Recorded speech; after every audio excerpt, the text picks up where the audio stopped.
It was always the Jags. It's always the Jags. It's always the Jags. Always the Jags. Welcome back into Always the Jags, your podcast for everything Jacksonville, everything Jaguars, everything Duval. We've got so much to talk about in just the past couple of days. I was going to release an episode talking about what our options are that now that Christian Kirk was released, because he was released a couple of days ago. And then right when I was getting ready to record that, Mitch Morse just retired. So, before going into the offseason, we didn't have massive holes. We kind of had a few things that we needed to plug up. Now it looks like we have some pretty big holes because Mitch Morse is no longer going to be our starting center.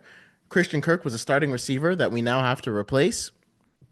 And I think they want to replace him with Parker Washington, but I don't think we can go into the season feeling good about Brian Thomas Jr., Parker Washington, and Gabe Davis. Our offense still went off, even with Brian Thomas Jr., our offense still went off a cliff without Christian Kirk being in there, and we need someone competent who can play outside. So that makes our need for Travis Hunter even more apparent because then we can fill two holes in one with one of the best prospects that we've seen in years to fix our wide receiver position and also fix our cornerback position because we still need a cornerback 1 or 2. Like I said, I will take either one. But again, the chances of us getting Travis Hunter are not guaranteed. It's hard for us to, being at 5, if we were at 2 or 3, maybe, but being at 5, it's hard for us to really bank on that. So what do we do? Well, first of all, let's go to the first thing that happened today, the thing that's most pressing, which is Mitch Morse retiring, because Luke Fortner is not good enough to be our starting center. So now we have to probably dip into free agency and sign another one. Now, the best one on the market right now is Drew Dahlman. I don't think there's a center in this year's draft class that can start right away. So our free agency, our priority now is going to move towards Drew Dahlman and signing him in free agency because that's the number one thing we need to take care of. So, I'd be sad if we missed out on Javon Holland because of it. But I'd be okay if we signed a guy like Tuifunga. Sorry, I can't pronounce his name, but Hufanga from the 49ers. Or we could potentially pick up another safety. But our priority is okay. We need to get a new center. We need to get a new center. So Drew Dahlman is immediately who we have to target right after. He was given a very good pass block and win rate last year. Very solid center, should be able to step up and play, at least as well as, if not better than Mitch Morse at his best last season. So that's our number one new free agency target is Drew Dahlman. Because again, there's no Tyler Linderbaum in this year's draft. There's no Jackson Powers Johnson, someone that's could really just step right in and be safety. No Creed Humphrey, nobody like that in the draft. With Trey Smith getting franchise tagged, Aaron Banks is probably he only gave up 1 sack, so was a very good guard, but he's probably earned himself an extra $10 million just from that move because he is the top guard on the market. So what do we do about guard? Now, guard, I'm not as worried about. Again, we need to sign Drew Dahlman, and chances are we're not bringing back Brandon Scherff. So without us bringing back Brandon Scherff, it's kind of do we want to sign a safety? Do we want to sign a guard and a center? And again, I'm still very much so on the let's sign Kevin Zeitler if we can, in addition to Drew Dahlman. I'd rather sign even Trevor Moehrig from the Raiders. I'd rather sign him as one of our safeties if that means we can get Drew Dahlman and Kevin Zeitler to play on our offensive line. Now, if that's not really an option, if that's too much money all around, but now the most important thing has shifted to center. We have to get a starting center, and Drew Dahlman's the best one on the market. He should be our immediate target, come on over to Jacksonville. So next up, and then as far as the guards, if that means we end up signing Drew Dahlman instead of Kevin Zeitler, that's okay because I feel very confident that we can pick up a starting caliber guard in the second round. It's a little bit of a risk, to pick up a rookie and then throw him right out there. But the trenches draft for this year is very deep. And while that's a good thing, it also means that, some positions are going to be forced higher, but it also means that because it's so deep, there's going to be a lot of good players, and that means offensive, defensive lines are only going to get better. But again, we can pick up a starting caliber guard in Wyatt Malum in the second round. So earlier I had us drafting Xavier Watts, who I would love to have as safety, but I also understand, okay, now our priority has definitely shifted now that we don't have a starting center anymore. So we need to draft Wyatt Malum in the second round. So like, this is the kind of thing, this is why it's hard to do mock drafts early, all 7 rounds, because it's like, well, once free agency hits, you kind of got to change everything. So if we sign Drew Dalman, like I said, we need to sign Drew Dalman. There's no, like I said, Creed Humphrey in the draft, and then we need to pick up Wyatt Malum in the second round.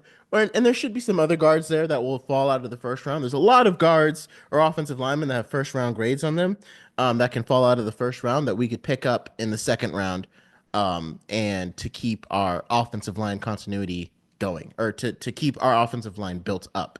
And maybe we'll even double dip, get one in the second and then get another one in the third round. And maybe we'll pick up another one in the third round, something like that. There's still some good safeties that we could pick up in the third round. Andrew, I can't remember his last name, but he was a good safety. And I still really like Malachi Moore out of Alabama. I think he's someone we could pick up in the later rounds. I'm okay if we wait to address, if we sign a safety in free agency, between Andrew Wingard and Darnell Savage, one safety spot could be all right while we wait for a rookie to come along, as long as we make that signing and get ourselves a Javon Holland. And again, a Trevor Morrig is not bad, but I'd much rather have Javon Holland. And I think we can pick up a starting caliber guard. So my free agency shift and suggestion would be now, okay, go sign Drew Dahlman, still get Javon Holland, and then we'll get a guard in the second round. Because, like I said, we're probably not going to bring back Brandon Sheriff. If they can find a deal that works to pick him up, to bring him back, something inexpensive, like a 2-year, $10 million deal or something like that, that would be fine. And then we could still draft one in the second round to have him ready to take over in case Brandon Sheriff ever gets hurt again. But that would be the idea. So the reason why I started with center is because Christian Kirk getting released is not as much of a surprise.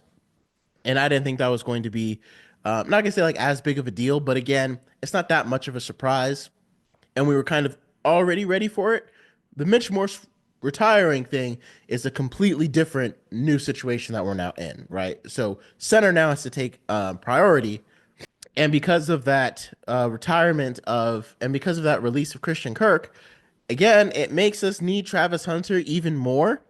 But I think we could be all right if we, drafted a receiver in the third or fourth round. Even in the fourth round, receiver is definitely not as deep this round. There's a lot of receivers that are going to go, and then, we'll kind of end up with somebody potentially. We just don't really know.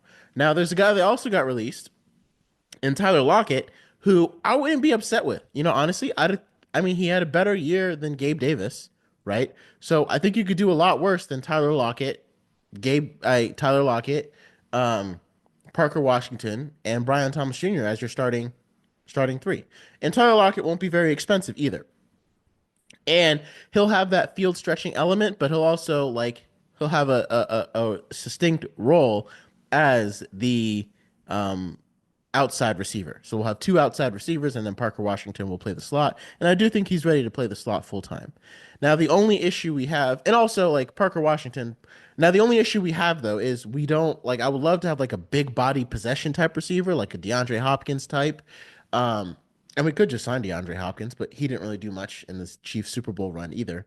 But that's where, we might end up keeping Evan Ingram, and we might do a lot more 2 tight end sets. And honestly, our offense looked best when we were heavily doing 2 tight end sets. And because Liam Cohen wants to really build up the run game, I think that's the direction that he's headed. So I think we could end up keeping Evan Ingram, and just Brenton Strange will play on the field most of the time. And because of that, we can rotate, Parker Washington in and out of the slot and outside because he can play both. And same for Gabe Davis. I still would want Travis Hunter because, again, if our offense has Brian Thomas Jr., Travis Hunter, and then Evan Ingram and Brenton Strange is kind of our starting personnel, that would be killer, right? Because Strange can block and catch now. Evan Ingram is still more of a catch, so he could moonlight as a tight end, but also as our jumbo slot receiver, right? And do a lot of damage where Christian Kirk could do. Because Christian Kirk was shifty, but Evan Ingram is big. So both of those are helpful in the slot position. So we can just kind of treat Evan Ingram like a jumbo slot receiver. Because Christian Kirk did most of his, like, he played a lot for us inside, but he could also go outside. That's what made him valuable, and that's what we paid him. What we paid him. So now my guess is that he'll probably end up going to the Commanders and doing great things over there. And I'm appreciative a lot. There's so many people that are clowning the signing now that it's over and everything, but I'm like, I loved it. I didn't understand it at first because it was a lot of money, and I really didn't want to bring him in. Right? Like I was not for the signing at first, and then I found out how much we gave him, and I was like, oh my god. But um, if you look at it, the deal was always people were like, okay, after 2 years, the Jaguars can get out of this deal, which was true. And Christian Kirk ended up lasting for three, right? And people are like, oh, ha ha ha, he got released after 3 seasons because that deal wasn't good. Well, it's not because he wasn't playing well, it's because he kept getting hurt, right? And so, injuries top out contracts all the time. And the knock on Christian Kirk before he came to us wasn't that he got hurt. He had been healthy all 4 seasons. The knock was like, how is he going to be a number one receiver? He came to Jacksonville, became our number one receiver, went over 1,100 yards, and we made the playoffs. And he helped us get two of the best games in Jaguars game in recent history, right? With us beating the Cowboys in 2022.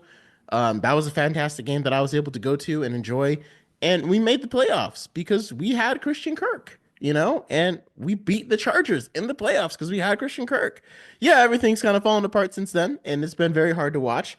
But I'm also grateful for the enjoyable moments that we got to have while having them. Because as a Jaguars fan, those don't come around very often. So, I mean, I obviously when people get a chance to pick on the Jaguars, they will do it, because they love just clowning us as fans and everything. And all I know is I'm grateful for what he did, for what he came here. Looking back, I think the deal was well worth it. I think that was money well spent. I think he served his purpose, and he gave us something to look forward to in Trevor Lawrence. And like I said, even if Trevor Lawrence never really, really becomes that guy and always kind of hovers around mid tier, he gave us memories that we'll always have that we wouldn't have without him. That Chargers game was insane, insane, and that's a memory that we'll always be able to keep. So again, I don't regret the signing. I don't know anybody that does, and I don't think anyone actually legitimately regrets it or says it was a bad move for the Jaguars. They just want some reason to pick on the Jaguars because that's what people do to our franchise. So but with Christian Kirk not retiring, being released, it does kind of put us a need to maybe draft a receiver. I think, like I said, I'm okay with us doing jumbo personnel as our base set. Most teams do three wide receivers as their base set. But I think to really buoy up the run game, right, and make it strong, which will only free up Brian Thomas Jr., I think moving to more of a jumbo set personnel makes sense. And because of that, yeah, Christian Kirk ended up being a casualty. Now, I would have loved if we had been able to keep him, it would have been great because him and Evan Ingram could have rotated, out of the slot to outside, and it would have really confused defenses. But that wasn't an option, right? And so Parker Washington will have to take over that role, and Gabe Davis will just have to come in when we go to three wide receiver sets. And again, that signing ended up being a huge disappointment. I thought he would be better than he actually is, but that's just the way it goes. But yeah, so yeah, no regrets on the Christian Kirk trade. I mean, and people always say that he reset the wide receiver market, and I still don't buy that, right? Like I still don't really get that because before Christian Kirk came to Jacksonville, DeAndre Hopkins signed a deal with Arizona to stay on for $54 million. It was, yeah, $54 million. 2-year extension for $54 million. That's $27 million a year. That was before the Jaguars signed Christian Kirk. The difference was since they added it onto the end of his deal, and DeAndre Hopkins at the time was making like $15 million a year, they just spread it out so the cap hits looked like he was making like around 18 to 20. And so it was a deal that changed the market because it was like, okay, do receivers get over 25 million a year now, or are they just still making, or is it still 18? So then when you pay Christian Kirk 18, it's like, well, that's either 10 less than what DeAndre Hopkins make, or it's what DeAndre Hopkins makes, depending on what you think about the extension. And I mean, if we had offered him 15, like if you're a player, right, and you get offered 12 million to go to Philadelphia Eagles, who had just won a Super Bowl, or you get offered 15 million to go to Jacksonville every year, who are you picking? Like it's like I mean, we had to do what we had to do. You know what I mean? Like when you're a team with a smaller market and you're trying to build your franchise, sometimes you have to offer more money than it's worth. And I think it was the right move to go aggressively get him than to not have him. You know, because again, I wasn't a huge fan of the signing at the time, but I'm happy to be wrong, and I feel like the signing has definitely worked out. So let me know your thoughts on, the whole Christian Kirk thing, Mitch Morse retiring. What are your priorities now moving into the off season as free agency is right around the corner? Like I said, now even with both of these moves, the priority is still Drew Dahlman, and I still would hold out even more hope that we might end up with Travis Hunter. So I would focus on getting a safety in free agency, getting Drew Dahlman for our center in free agency.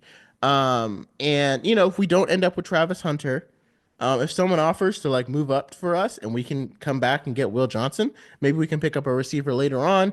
It would be nice. But like I said, obviously Travis Hunter would be the goal. So let me know your thoughts, everything that you're thinking. The mock drafts have been gone crazy. I don't think it'll get a little clearer until after free agency, because the Patriots tagging T. Higgins, I mean, the Bengals tagging T. Higgins has a huge impact because to me, T. Higgins is the type of player that would make the Patriots pass on Travis Hunter. So the question is, because they're only going to make one big move, usually as the Patriots do, and that's either offensive line or a weapon for Drake May. And so the question is, will the Patriots be willing to do a tag and trade scenario to bring in T. Higgins? And that's a good question. He could cost them. I don't think they'd offer a first.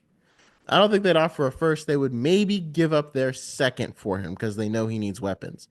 But also more than anything, the Patriots know that he needs protection. So, and then the Bears made a move for Joe Tooney, and that I'm like we should like I would have been elated if we traded our fourth round pick for Joe Tooney. That would have been such a baller move. And I'm like, I mean, maybe I didn't even think he would be available, much less for only a fourth round pick. And I think had Mitch Morse, retired earlier, maybe our GM would have kind of been like, oh, okay, let me go do that. I don't know. Like I said, if guards are available out there, you need to call around and trade for somebody because we've got ammo, we've got picks to do it. We've got a third, and even the deal wasn't even finalized when it came out. It said the Bears were expected to. I would have called the Chiefs and been like, "Hey, you're supposed to give Joe Tooney to the Bears for a fourth. I'll take him for a third." Done, done. I would have sniped right in and taken that deal. And maybe the Chiefs would have been like, no, it's bad faith. But I don't think any team is turning down a third when another team is offering a fourth. Now, maybe they would have given Bears the chance to match that offer. I would have maybe even given a third and a fourth just because Joe Tooney is that good. And we didn't get to see how good he is because he was playing tackle in the Super Bowl, which is not his natural position. But he would have filled a huge hole on guard and been a huge upgrade. And then losing Mitch Morse wouldn't have been as harsh because, again, we could have signed Drew Dahlman. So, again, let me know your thoughts on all of this and everything that's going down. I think the Jaguars will be all right with the moves that we're trying to make. I just hope that they end up being the right ones, as all of us Jaguars fans do. So, yeah, let us know your thoughts and where you're headed. And don't forget, it was always the Jags.